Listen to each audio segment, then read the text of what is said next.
I'm Michael Reese. And I'm Woods Davis. And this is the Digital President Podcast.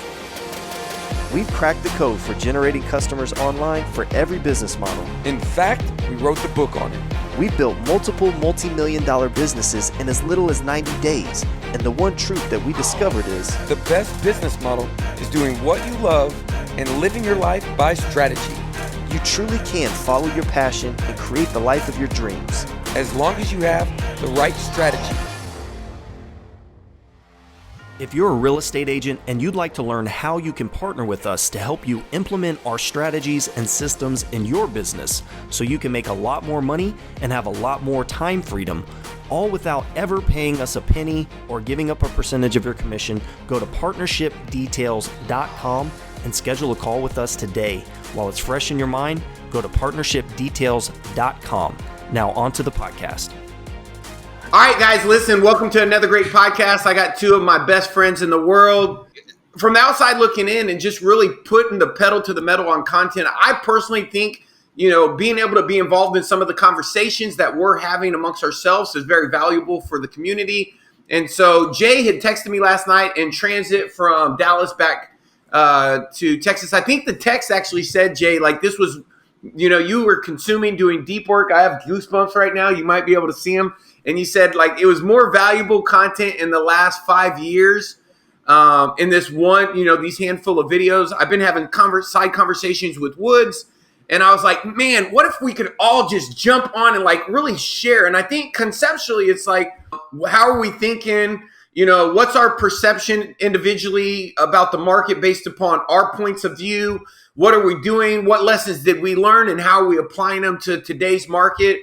And maybe just give a little bit of people of awareness. A lot of the times, Jay, I'll hear you say something, or Woods, you'll share something about your experience, and then that'll give me knowledge. Jay, I know you told me, man, something about Netflix. We'll share it later. And I remember that created one of the biggest investment opportunities by me having insight. And so I just thought if we could come together and really share, what are we thinking? Where do we think the market's going? And this is going to be really conversational about what's going on right now, how you can prepare, what we're doing, what we think.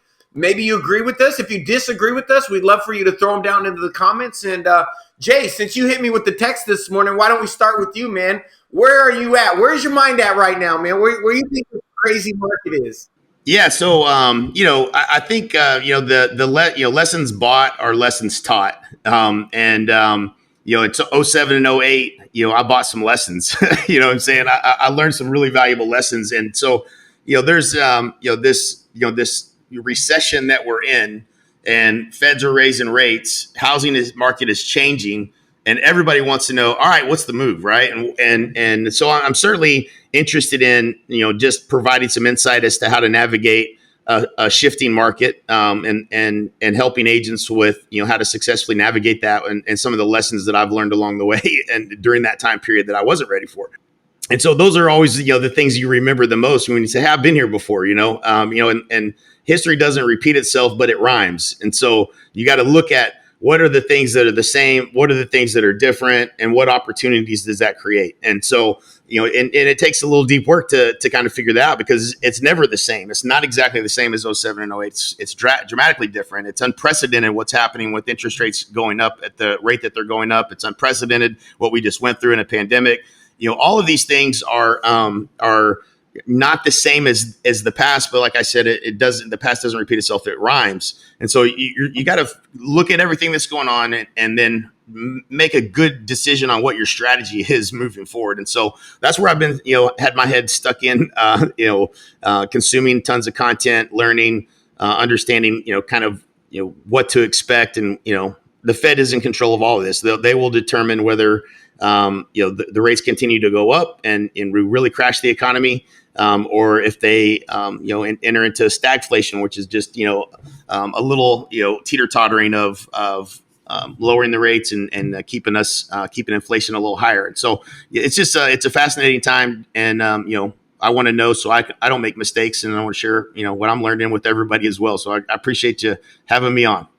Hey, well, I got a question for you. If we were go back during the last correction, what's some of the biggest lessons that each of you guys learned? I'd love to Like what's maybe a good lesson and then maybe a bad lesson that you'll remember going forward? Yeah. Well, having a company at the time, actually a couple of companies, Michael, you and I had as well. The thing that I learned during that time frame, and I did try this. I tried this strategy, and Michael, thanks to you, you called me every morning at 4 something a.m. And during 07, 8, 9, I don't think that ever stopped for quite a few years. But you can't outwork a major market shift. You can't outwork it. And so you have to get thin where you can. You need to. And my takeaway that I said, and I said it over and over again for years, so I'll share what it is. And it's not the place I'm in today, but I would have cut deeper and cut faster. And as things shifted and as sales slowed, and it went from 5 million sales, in the country to 2.5. That meant my number of sales went down, probably 30 or 40%. There was nothing I could do to outperform. I did everything I could. I promise. I know that. I put in more hours. I did it all, but I could not outpace what the market shift was. It just wasn't possible. And so that was one thing to have an awareness of that. As if you see that in your market and that's what you're experiencing, I would cut deeper, I'd cut faster. The second thing is I would have cash at the end because opportunities were plentiful. I saw them, but I was not in a position to take advantage of it. And so that goes back to the investing mental model that you have for now to adopt this is now would be better than anything. And it was Jasmine Jaspreet Singh, Sign. Sign. I don't know how you spell his last name. Singh is his last name.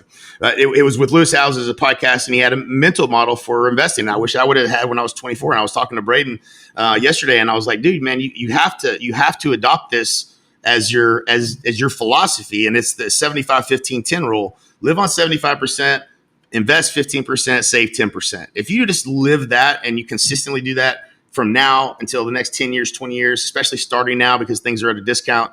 The long term, you have to have a strategy. This is, long term. Don't look at it every day. Don't look at it every month. Don't look at it for a while, probably. And, this kind of dovetails into your story on Netflix, Michael, is that, you made a decision. You had some insight. You made a decision to invest in a company that seemed like was going to be a winner in the long term.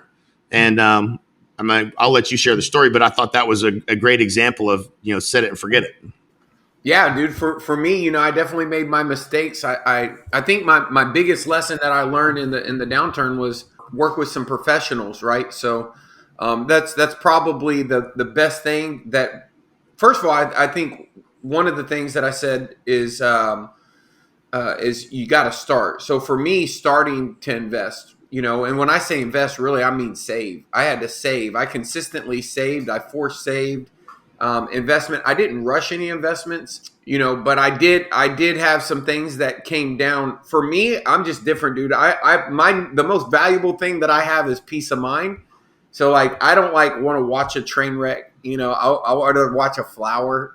And so when the market started kind of and I wasn't a day trader by any means, even less so now. I probably had a higher frequency back then, but now I look at peace of mind. So I feel like when you buy a piece of real estate, you make money when you buy it, not when you sell it. You either bought it right or you didn't.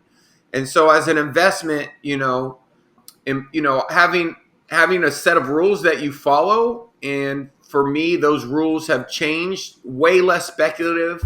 I'd say one of my worst ideas or, thoughts, if you will, was, hearing about some new technology with some narratives and story of how, the iPhone glass was never going to be crackable, right? And oh my God, right? And then you invest in a company and, I lost a ton of money there, but I learned a lot, right? And so Netflix versus, trying to invest in the speculative buy of who Apple's going to choose to make their new screens based upon somebody's cousin's brother telling you about an opportunity is probably not the way to go. And I think that, you see a lot of that same thing in the crypto space. What I find really interesting is a lot of good friends of mine, people I respect, I saw them kind of jump into the crypto NFT thing, and then really start motivating people for whatever reason, like heavily promoting crypto. Maybe they thought it was an opportunity, so they aligned to it. And right now, I think that instead of going back and correcting what they told their audience, I watched an interview with a major influencer that we all know, and his two counterparts and three other guys from England. And they wouldn't even use the word NFTs. And so whether NFTs are, a great investment or not, they're just still speculative. For me, Jay, when you said to me, man, the last thing I canceled was my Netflix, I was like, well, that's pretty right. Like Netflix is like one of the last things I would cancel. And so when I during the downturn had a lot of my investments start falling, I liquidated a large portion of them and put them into Netflix. And one day, totally didn't even know my password to log in. The number had gotten, to me, it was a marginal number. It was, 6 figures or something that was in the account. It was something small. And so I didn't even want to look at and log into the account. And a few years later, I logged in and I was with Woods jumping on a plane from Denver, and I was like, oh my God. The only thing I would have done is wished I would have consistently kind of continued to make some of those investments along the way. So I know we all think this isn't a major opportunity right now. It's definitely an opportunity. It's an opportunity to win. You can certainly lose. How are y'all kind of evaluating the landscape of where you're investing in the opportunities right now? One of the things that I'm still doing research, so this is not investment advice. Do your own due diligence, but I found it kind of fascinating in looking at when you look at the PE ratios of companies and you look at what's happening with the Fed raising rates. These companies that have a lot of liabilities on their balance sheet where they've been borrowing money to grow and their margins are thin. Those margins are going to go away. Those companies are going to be less profitable. And so, there's a good reason to believe that might not be a good investment based upon what a company, how much debt a company has and how much debt a company's carrying and what their actual price to earnings ratio is. If they're not profitable and with zero interest rates, they're not going to be very profitable at all as the rates continue to go up.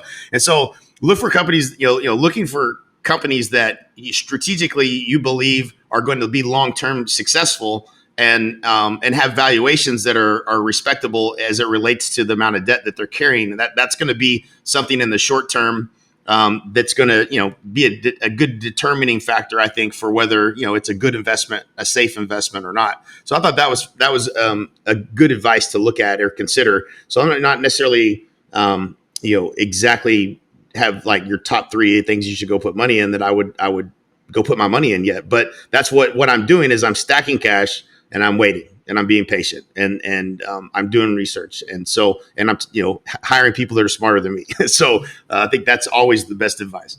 I think one thing that like when you asked that question, one thing that came to my mind was something that might be a little bit counterintuitive is that I think whenever there's a change in the market or a shift like this that we're experiencing and there's all this uncertainty, I think the number one thing that you can really heavily invest in is yourself.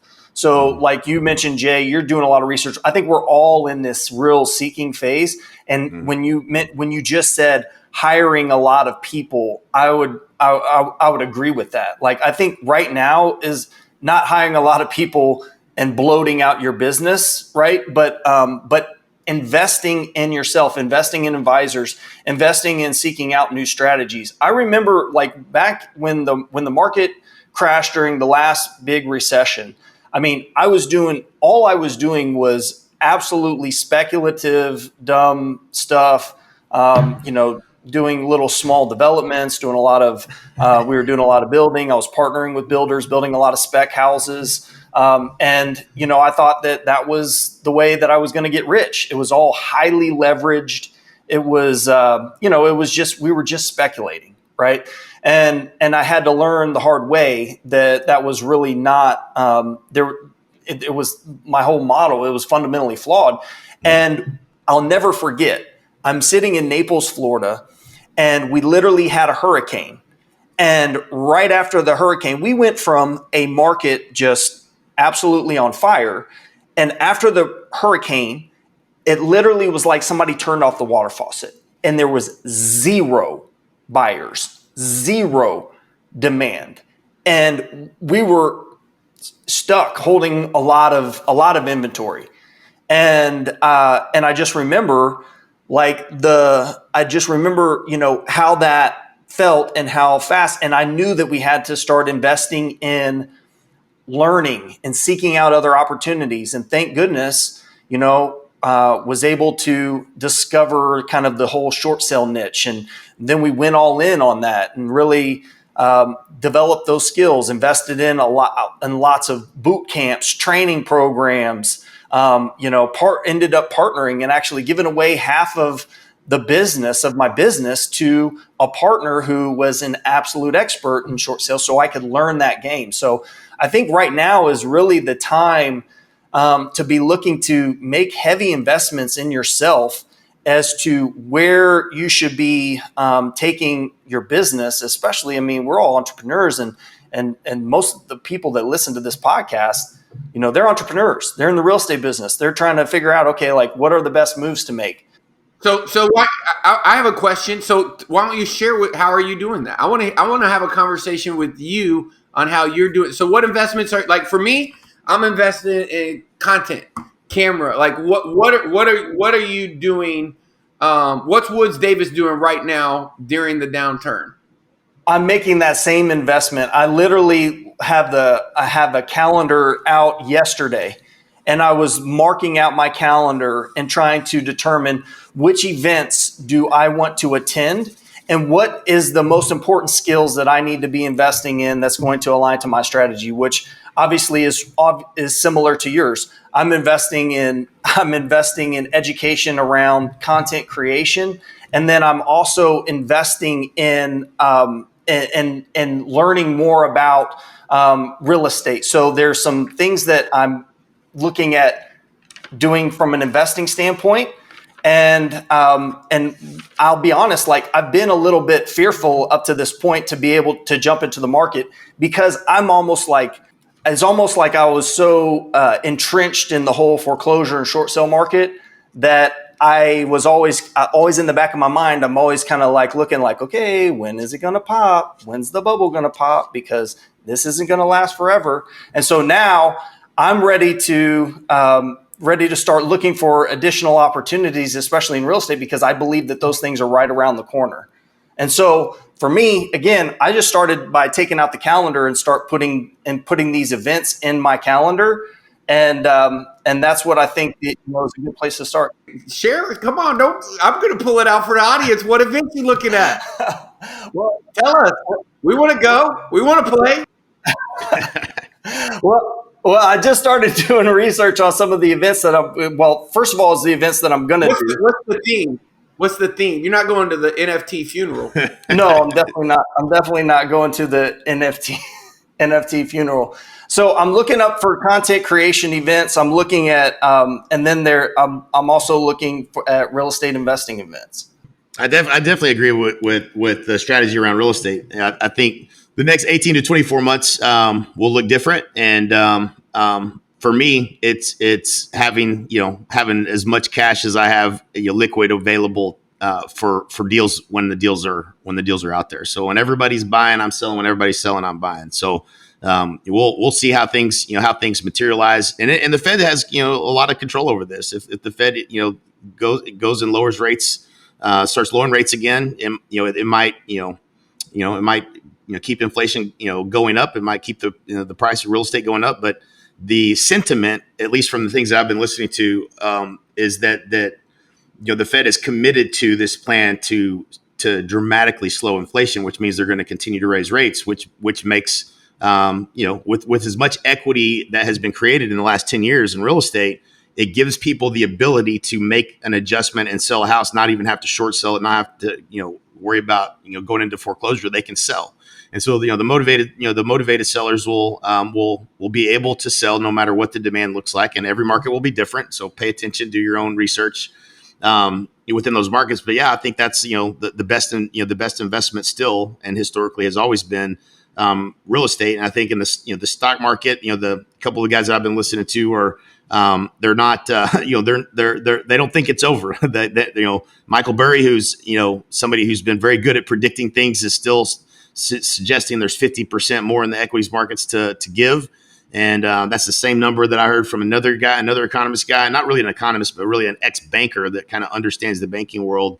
And just to continue to gain knowledge, what makes sense? What do we know? What doesn't make sense is buying NFTs that have no utility in hopes that somebody's going to want that digital copy more than the next person. That does not seem like a good investment to me currently with the market the way it is. And so just trying to weed out the things that you're not interested in, and then learn more about the ones you feel like are a good long-term strategy, has utility, whether it's crypto and Ethereum, which those are two that I like long-term, and or companies in stock, in the stock market that you feel are are not overvalued, and that have a good balance sheet and look strong in terms of cash flow and not a lot of debt. Heck yeah, man. It's definitely going to be an opportunity. I think, I like both. I'm not only going to steal, I'm going to double steal. So I'm not going to be the smartest kid in class. I'm going to steal your one-liner, Jay. Yeah. And I'm going to take both of y'all's ideas and certainly apply them. Right now, I think, Jay, I was kind of in default in your situation. I got a little bit lucky because of a real estate transaction where I had to sell. I didn't have a choice. Like, I had to sell, stuff in order to do multiple real estate transactions, which, God bless that, because I know my potential optimism could have been, riding it down to the bottom. Right. And so one thing that I shared with Woods, where I'm investing right now is really in my community. One of the things that's really important to me, and this is really, in my belief, in my life by strategy, and that's not a gimmick. Like, for me, it's like, where do I want to be in 6 months? Where do I want to be in 18 months? What skills do I need to be learning throughout this time? And I'll tell you, when we shot this podcast, we made a mistake, and we shot, 20 minutes of it didn't record. I did the same thing. I went out and shot video and had my exposure and my shutter speed and my ISO wrong. And I think it's about falling in love with the process. One thing that, I personally would like to get more aligned, more congruent, more fulfillment, and living more of my perfect day. So for me, like the inspiration that I had to reach out to you, and Jay, I'm going to come by your house today, was, I feel very fortunate. I want to enjoy today. I want to enjoy tomorrow. We all worked really hard, right, to get to where we are, and been very fortunate. And I think we made some really good decisions that allow us to be here. So instead of being like, first of all, I ain't trying to be no billionaire. I'm gonna I got kids, they're growing. I like investing I like enjoying the moment, having peace of mind. And just knowing, man, I mean, think about, Jay, what would you tell yourself? I would tell myself it's all going to work out, right? Like, yeah, it absolutely. It's all going to work out. It's going to go up. It's going to go down. It's all going to be okay. I guess the best advice is don't look at it daily, right? Like, be comfortable with your strategy and have a long-term strategy, have a long-term outlook. And, certainly, it's painful if you look at it daily. There's many days I do not log in and look at the stock market, and I do not log in and look at my crypto.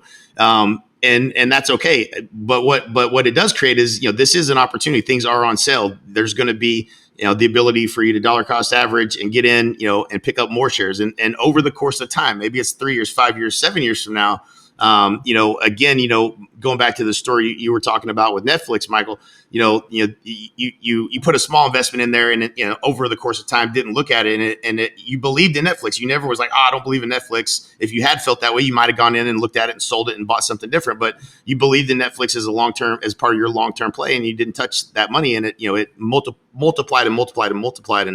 And so I think that's the key, is don't get emotional about it, and have a strategy that makes sense, and then be consistent about investing, consistently, not just put it all in one place and hope that it, and watch that number. It'll drive you crazy. Yeah, I think you gave me a takeaway there. I think one is consume. I think Woods, the principle of going to conference is consumption. Jay, I think when you sent me the video, it was consumption. So Yep. become a learner, right? Like the best learner always wins. And become and be aware of your own biases. So don't go out to try to confirm your beliefs. Go out there to try to seek wisdom on people who don't share the same beliefs as you, and try to be open to other. And I'm just giving you principles here. That would be my advice. Go out there. When you kind of have your philosophy, try to see the other point of view, and try to get different perspectives on the opportunity, different perspectives on what it is that you're trying to accomplish, where you might be right, where you might be wrong. That's number one. For me, I'm learning teaching. So for me, I'm gonna show this to you. But I bought this little display. What is this for? Because for me, it's I feel most congruent when I'm creating content. I bought this ND filter, right? And probably 15 other things. For me, I'm learning the camera. My buddy who's in the other room just enrolled in 18-month school to learn editing. I bought a course, right? So, I'm going to work like, Woods, you were saying, personal development. I'm going to work on, you can never exceed your own personal development. I'm going to work on becoming the best version of myself based upon what gives me fulfillment. What gives me fulfillment, like I'm shooting this video right now, but my boy Sammy over here is learning, right? So when he came over, he's been here every week at 5:45 in the morning.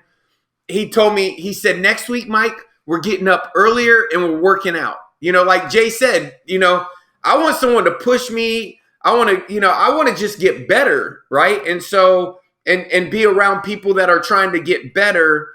And I can tell you, you can see it in your email headlines. I challenge you, go look at your email headlines, pick one influencer that emails you consistently and read their headlines month over month. And you'll see they're moving to a fear-based headline. Why are people losing? Why is this? And I showed this to Sammy. I showed him, I looked up a person who sends me emails, and I showed him the last emails. And that's what people do to get attention, as they try to play on fear. And I would say that the only filter that you need in your life in order to not be motivated by fear is be really clear on the vision that you want for your life going forward. So you have the filter, because no matter what we say, guys, we know that every success we have took twice as long, was twice as hard. But the common denominator that all three of us have, and we are freaking samurais, is that we kept getting up, we got early, we got off the X, we kept moving, we kept learning, and that is the common denominator. Markets are going to go up, markets are going to go down, but as long as you can look back a year from now and say, man, what skill did I learn? How did I get better?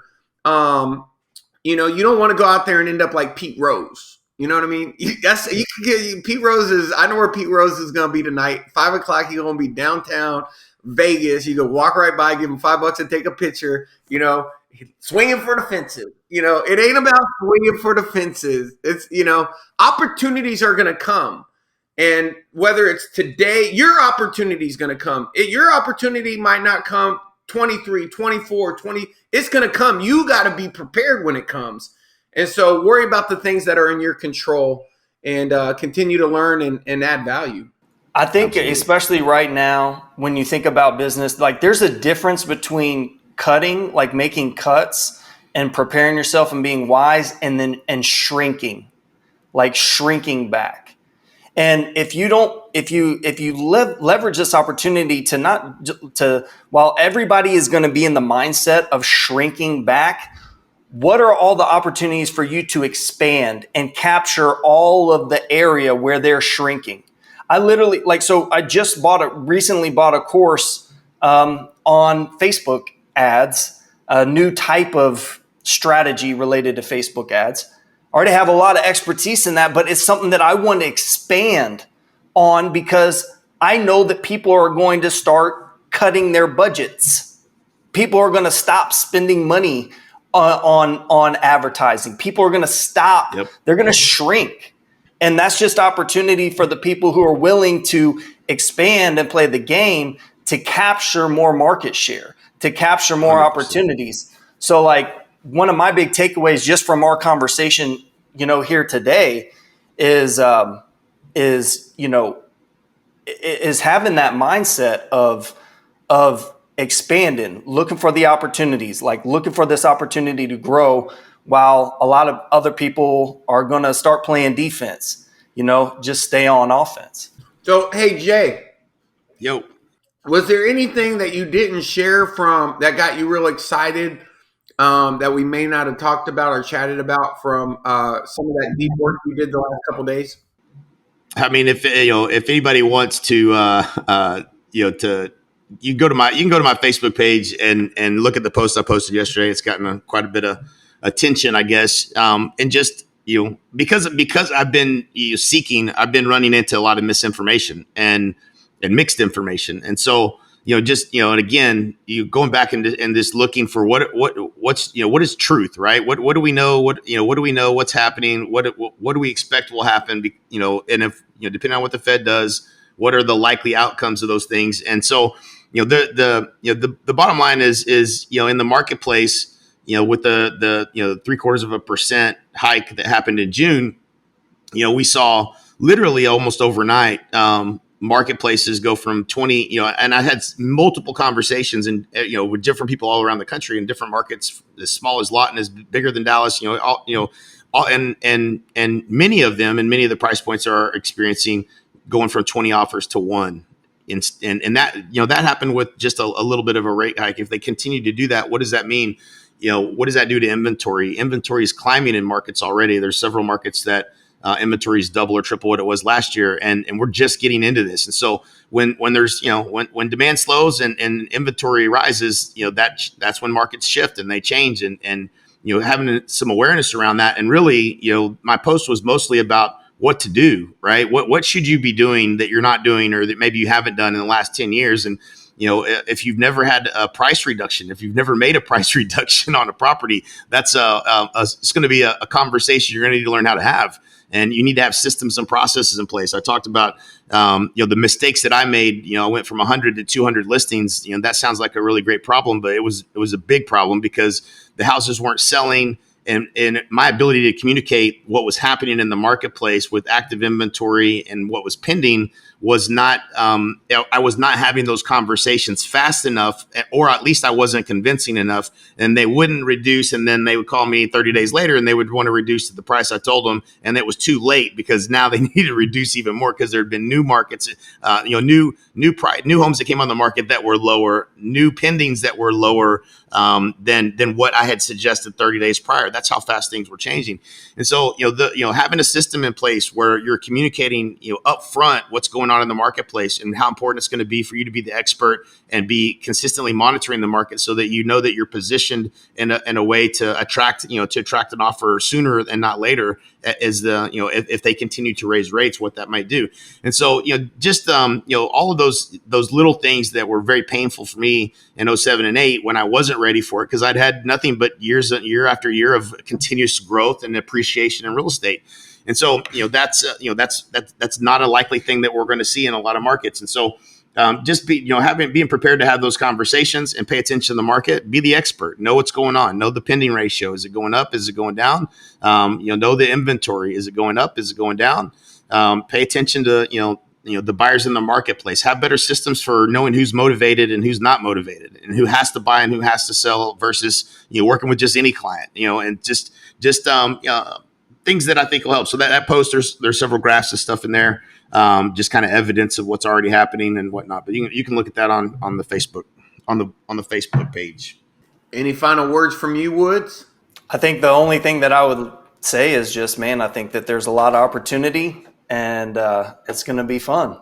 Let's make this fun and not make this painful. I mean, it can be, and I think it's just going to be, again, the mindset that you bring into this ride. I know that I'm seeking and I'm learning and I'm growing and I'm excited. Same here. Yeah.